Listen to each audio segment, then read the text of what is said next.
Hello dear friends, welcome to our channel English by Vikram sir. और मैं आप सभी का स्वागत करता हूं। आज हमारा लेक्चर नंबर 10 है और आज जो टॉपिक है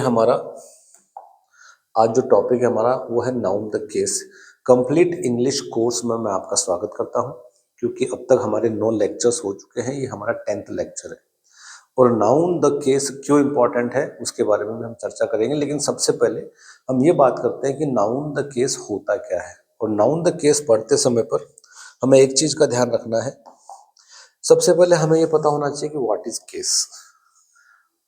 केस क्या चीज है। भाई हम नाउन तो पढ़ रहे हैं, बट नाउन में यदि मुझसे पूछे कि case, what is case, noun में केस क्या है, तो केस क्या चीज होती है। तो हम केस के बारे में यदि बात करें तो हम बोल सकते हैं इट, यानी कि व्हेन नाउन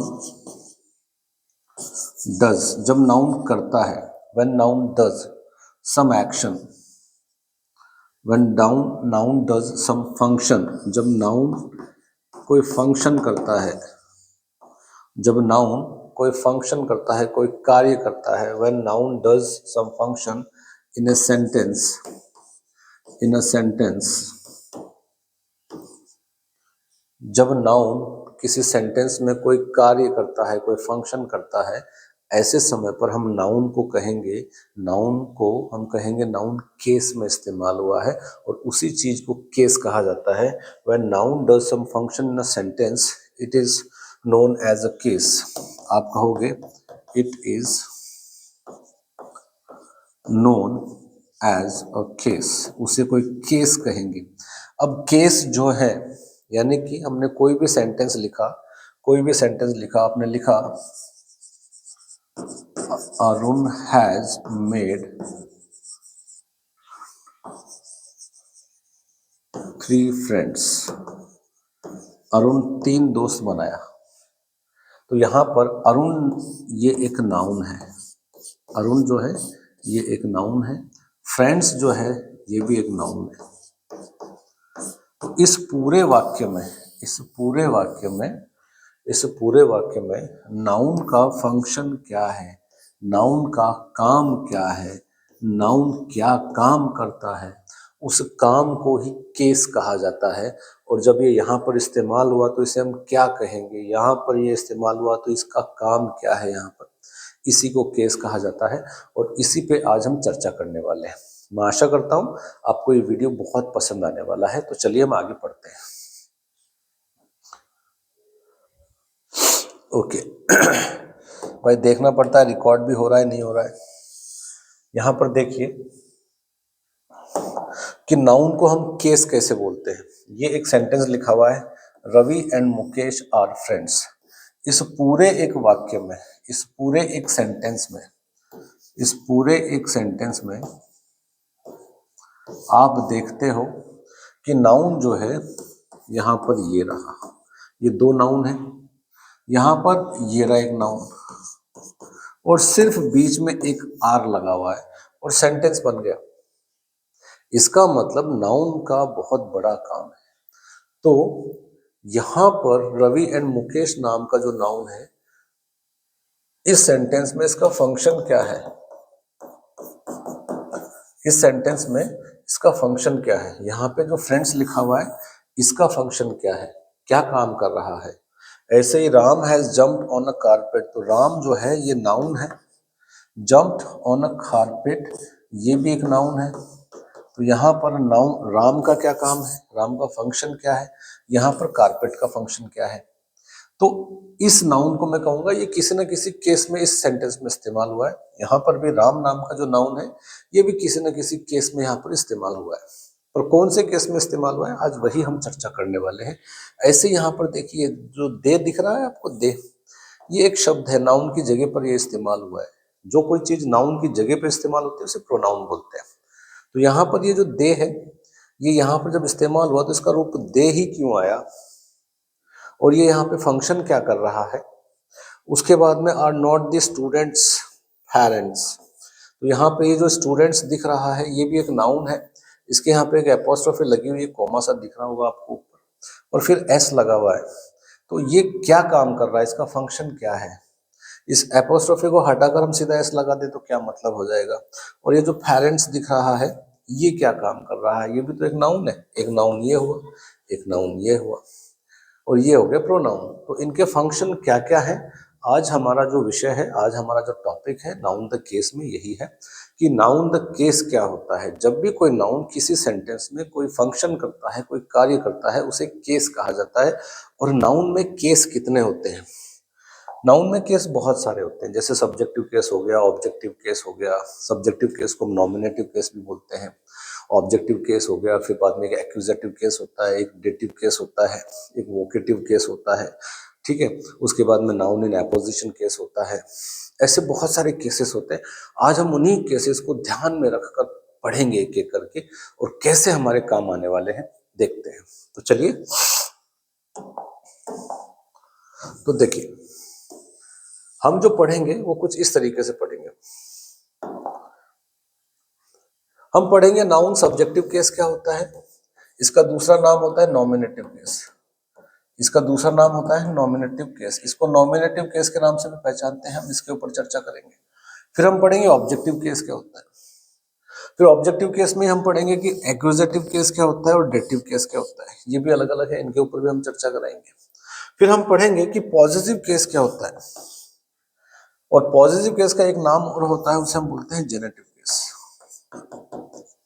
ये सारी चीजें हम पढ़ने वाले हैं आज। उसके बाद आता है वोकेटिव केस। अब ये वोकेटिव केस क्या होता है, इसको हम नाउन इन एपोजिशन के नाम से भी पहचानते हैं।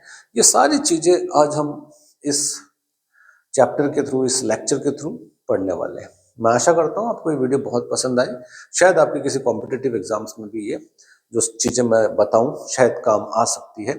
तो मैं चाहूंगा कि आप ये वीडियो को लास्ट तक देखें, सो दैट आपको हर चीज समझ में आए। और सीधी बात, नो बकवास, because there is no shortcut in English language and there is no shortcut in any language, there is no shortcut in any subject.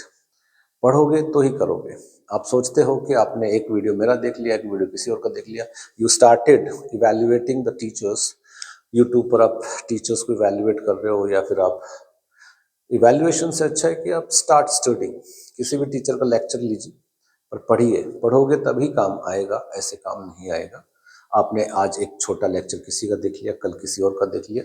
सो मैं तो सजेशन यही दूंगा आपको कि जिस किसी का भी लेक्चर देखते हैं पूरा देखना है, सो दैट आपको टॉपिक बहुत अच्छे से समझ में आए। चलिए, सबसे पहले हम बात करेंगे कि सब्जेक्टिव केस क्या होता है। सब्जेक्टिव केस क्या होता है, यहाँ पर एक एग्जाम्पल ले लेते हैं। यहाँ पर एक एग्जाम्पल ले लेते हैं हम, थोड़ा नीचे ले लेते हैं इसको। इसके ऊपर चर्चा करने वाले हम, सब्जेक्टिव केस क्या होता है। तो देखिए, हम यहाँ पे लिखा Arun has called Mukesh. Subjective case का मतलब यह हुआ कि जब भी कोई नाउन किसी सेंटेंस में, जब भी कोई नाउन किसी सेंटेंस में सब्जेक्ट का काम करता है, किसका काम करता है, सब्जेक्ट का काम करता है। जब भी कोई नाउन किसी सेंटेंस में सब्जेक्ट का काम करता है, उसे सब्जेक्टिव केस कहा जाता है। यहाँ पर अरुण जो है ये सब्जेक्टिव केस हो गया। एक सेंटेंस और लिख देते हैं हम यहीं पर। हमने यहाँ पे दूसरा सेंटेंस हम लिखते हैं, देखो यहाँ पर मैं लिख देता हूँ, मुकेश हैज कॉल्ड अरुण। यहाँ देखिए आप, मुकेश जो है ये अरुण को बुला चुका है। तो यहाँ पर इस वाक्य में मुकेश नाम का जो नाउन है ये सब्जेक्ट का काम कर रहा है। इस वाले वाक्य में अरुण नाम का जो नाउन है ये सब्जेक्ट का काम कर रहा है। इसका मतलब ये हुआ कि मुकेश यहाँ पर सब्जेक्टिव केस में इस्तेमाल हुआ, यहाँ पर अरुण सब्जेक्टिव केस में इस्तेमाल हुआ।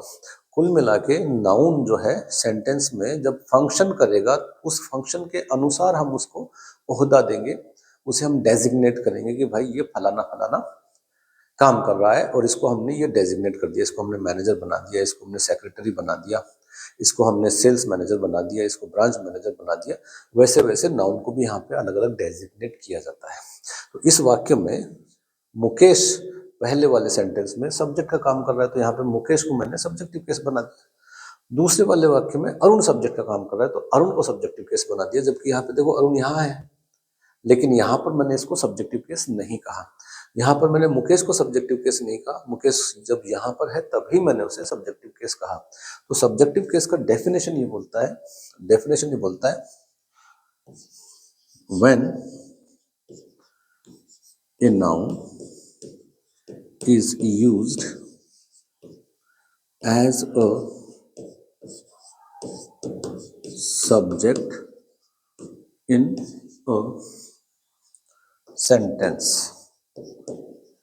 अ सेंटेंस, जब भी कोई नाउन किसी सेंटेंस में सब्जेक्ट का काम करता है, is used as a subject, उसको सब्जेक्ट के रूप में इस्तेमाल किया जाता है in a sentence, it is called in subjective case. उसे हम कहेंगे कि वो जो नाउन है वो सब्जेक्टिव केस में इस्तेमाल हुआ है। ये आपको ध्यान रखना पड़ेगा। ये हमें अब सवाल ये आता है कि ठीक है सर, आपने बोल दिया कि सब्जेक्टिव केस का मतलब हुआ कि जब भी कोई नाउन किसी सेंटेंस में सब्जेक्ट का काम करेगा उसे हम सब्जेक्टिव केस कहेंगे, लेकिन हमें क्या पता कि जो नाउन है वो सब्जेक्ट का ही काम कर रहा है, कुछ और भी तो कर सकता है। सीधी बात, एकदम सही सवाल, एकदम सही आता है। सवाल करना है, जब भी कोई वाक्य होता है उसमें सवाल आपको करना है कौन, इसका उत्तर ले लेना है आपको।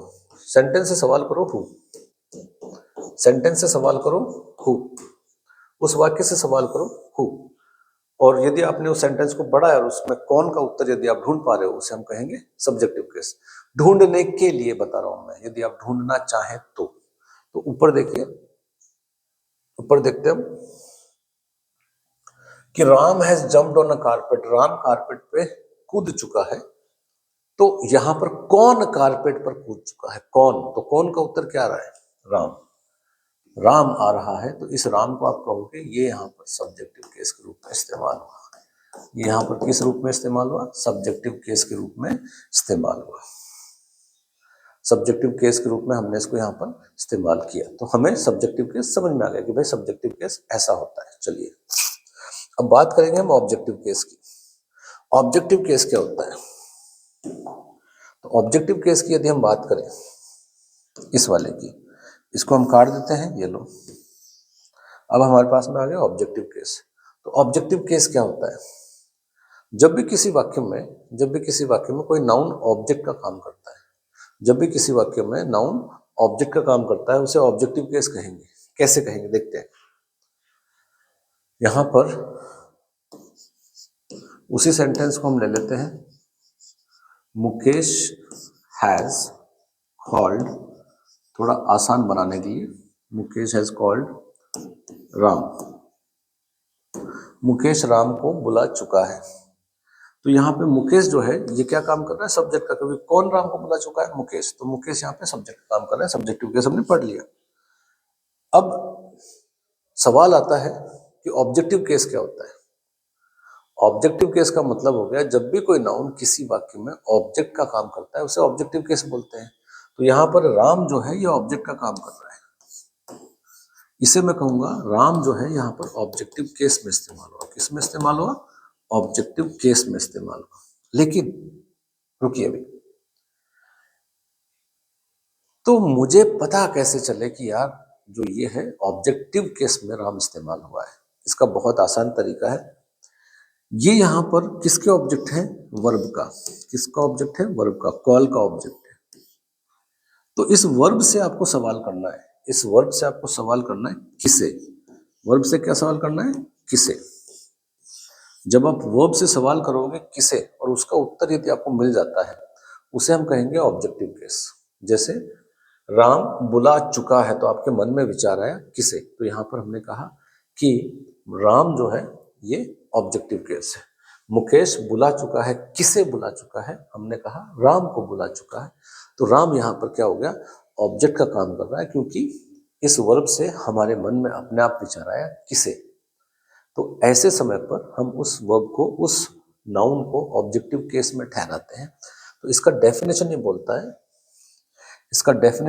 है, व्हेन ए नाउन, जब भी कोई noun, when a noun is used as an object, जब भी कोई नाउन ऑब्जेक्ट के रूप में इस्तेमाल होता है, when a noun is used as an object of a verb in a sentence, किसी वर्ब का ऑब्जेक्ट के रूप में इस्तेमाल होता है किसी वाक्य में, इट इज सेड, उसे कहा जाता है कि वो ऑब्जेक्टिव केस में, किसमें भाई, ऑब्जेक्टिव केस में है। ये आपको और मुझे ध्यान रखना पड़ेगा, ये सबसे इंपॉर्टेंट है, इस चीज को देखना बहुत जरूरी है। तो एक बार तो आपने कहा किसे का उत्तर लगा लिया, अब एक वाक्य और लिख लेते हैं अपन यहीं पर, चलिए यहां लिख देते हैं हम, यहां में तो थोड़ा नीचे कर देते हैं,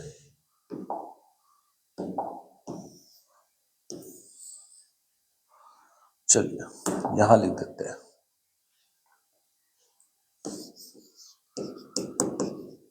अविनाश हैज ईटन, अविनाश खा चुका है, ए मैंगो, अविनाश कोई आम खा चुका है, यहां पर हमने लिखा। तो अब मुझसे मेरे मन में सवाल आएगा कौन आम खा चुका है, तो आप कहोगे अविनाश, तो आपने लगा लिया पता कि ये सब्जेक्ट का काम कर रहा है, इसको मैं सब्जेक्टिव केस कहूंगा, ठीक है, सब्जेक्टिव केस में इस्तेमाल हो गया अविनाश।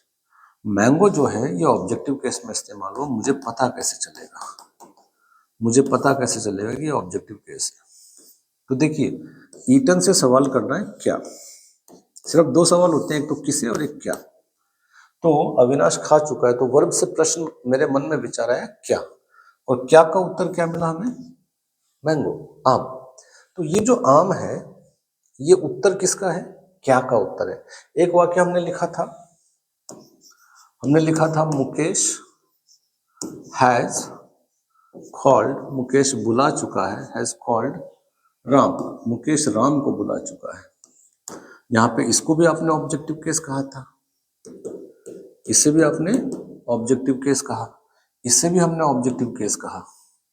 तो इसके ऊपर मेरा मन में विचार आया किसे, और यहां पर विचार आया क्या। लेकिन ऑब्जेक्ट एक ही होना चाहिए, दो ऑब्जेक्ट नहीं, ऑब्जेक्ट एक ही होना चाहिए। यदि एक एक ऑब्जेक्ट आता है तो उसे हम क्या कहेंगे, ऑब्जेक्टिव केस कहेंगे। सिर्फ एक ही आना चाहिए, दोनों में से कोई भी एक ही सवाल होना चाहिए। भाई मैं बुलाता हूं किसे, तुम्हें, आई कॉल यू, तो तुम यहां पर क्या हो गए, ऑब्जेक्ट का काम कर रहे हो, किसे बुला रहा हूं, तुम्हें, तो तुम ऑब्जेक्ट हो गए, ठीक है।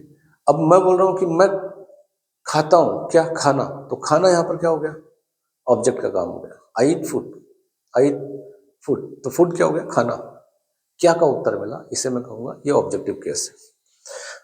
यहां तक मेरा मानना है कि ऑब्जेक्टिव केस आपको क्लैरिफाई हो गया, वर्ब से सवाल करना है क्या या किसे, और उसका उत्तर यदि आपको मिलता है उसे हम कहेंगे वो ऑब्जेक्टिव केस है। क्लैरिफाइड, ठीक है। अब हमारे पास में देखिए, हमारे पास में एक तो आ गया एक्यूजेटिव केस, एक आ गया, एक तो आ गया एक्यूजेटिव केस और एक आ गया डेटिव केस, इनको भी पढ़ेंगे हम। लेकिन ये जो दोनों है एक्यूजेटिव और वोकेटिव केस, ये ऑब्जेक्टिव केस से जुड़े हुए हैं। ये दोनों के दोनों किससे जुड़े हुए हैं, ये दोनों के दोनों ऑब्जेक्टिव केस से जुड़े हुए हैं, यानी कि ऑब्जेक्टिव केस का ही दूसरा नाम है एक्यूजेटिव केस, ऑब्जेक्टिव केस का ही दूसरा नाम है डेटिव केस। लेकिन ये जुड़े हुए कैसे, इसके ऊपर भी हमें चर्चा करनी है। तो इसके ऊपर भी हम चर्चा करेंगे, एक सेकेंड, चल रहा है कि नहीं चल रहा है ये भी देखना जरूरी है। अब यहां पर बात ये चल रही है कि भाई एक्यूजेटिव केस और डेटिव केस क्या है, ये ऑब्जेक्टिव केस के ही कैसे रूप है, इसके ऊपर हम एक वाक्य लिख देते हैं। हम यहां पे लिखा रवि